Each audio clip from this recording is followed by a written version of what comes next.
भगवान श्री कृष्ण को नमस्कार करते हुए आप सभी का अनंत एकेडमी ऑफ मैथमेटिक्स गुरुग्राम में स्वागत है। ज्वाइन और subscribe Anant academy of mathematics Gurugram new colony. हमारे पास क्वेश्चन नंबर 36 में ये है, एक प्रोबेबिलिटी का 7th एग्जाम्पल है। बहुत इंपॉर्टेंट क्वेश्चन है क्योंकि ये एकदम अलग टाइप से होता है।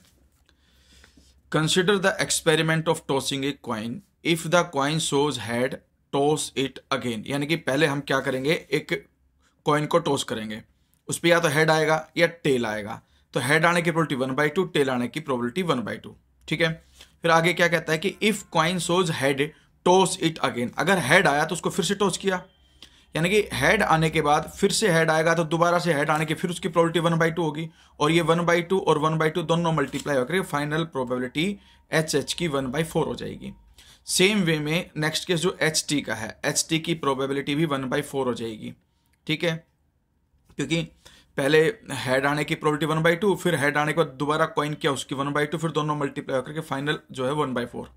ठीक है, उसके बाद नेक्स्ट आगे क्या कहता है कि भाई but if it shows tail then throw a die. अगर इसने टेल शो किया तो डाई को थ्रो किया जाएगा और डाई पे 6 नंबर आते हैं, 1 2 3 4 5 6 तक। ठीक है, यानी कि ये 1/2 हो गया और जो टेल आने का जो डाइस है 6 नंबर है, हर एक नंबर के आने की प्रोबेबिलिटी 1/6 होती है। तो 1/2 इंटू 1/6 1/12 होगी हर एक इवेंट की। भाई इस वाले T1 की 1/12 प्रोबेबिलिटी और T2 की प्रोबेबिलिटी 1/2, इस तरह से 6 तक सभी की प्रोबेबिलिटी 1/2 होगी। तो ये ट्री मेथड होता है जिसमें हम प्रोबेबिलिटी निकालते हैं। ठीक है, तो सैंपल स्पेस तो आपका ये बन गया।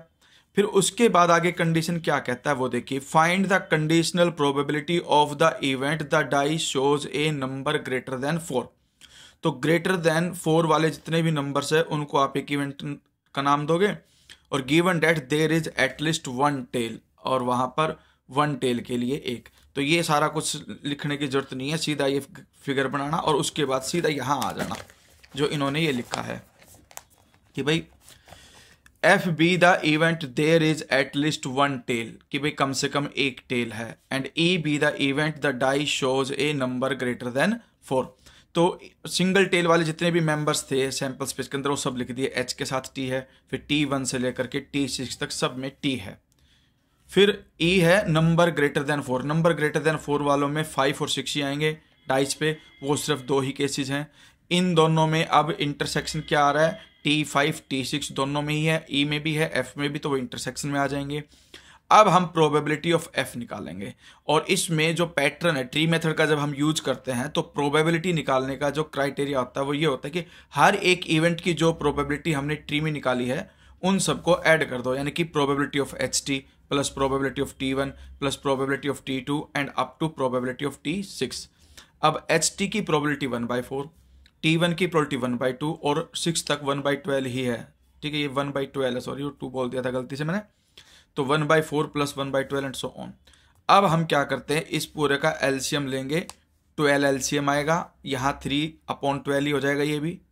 फिर 3 + 1 4 + 1 5 6 7 8 9 9/12, और 9/12 को जब 3 से कट करोगे तो 3/4 आपकी प्रोबेबिलिटी आएगी। सेम वे में इंटरसेक्शन की प्रोबेबिलिटी कि भाई probability of E intersection F, तो वो हमारे पास क्या हो जाएगी, probability of T,5 plus probability of T,6। Separate separate 1/12 1/12 है, दोनों का एडिशन कर दोगे, 1/12 plus 1/12 2/12 which is equal to 1/6। फिर हमें निकालना है E/F, क्योंकि find the probability that the number greater than 4 वाला फाइंड आउट करना था, इसलिए हम उसको ऊपर रखेंगे और जो गिवन है वो नीचे होगा। E/F का फॉर्मूला होता है probability of E intersection F upon probability of F। अब E इंटरसेक्शन F की प्रोबेबिलिटी 1/6 डिवाइड में प्रोबेबिलिटी ऑफ F 3/4, फिर इसको ये कर दो आप 1/6 इंटू 4/3, रेसिप्रोकल हो जाएगा 3/4 का, 2 2 जा और 2 3 जा, फाइनल आंसर 2/9 आ जाएगा। और इस तरह से आपका एग्जाम्पल कंप्लीट।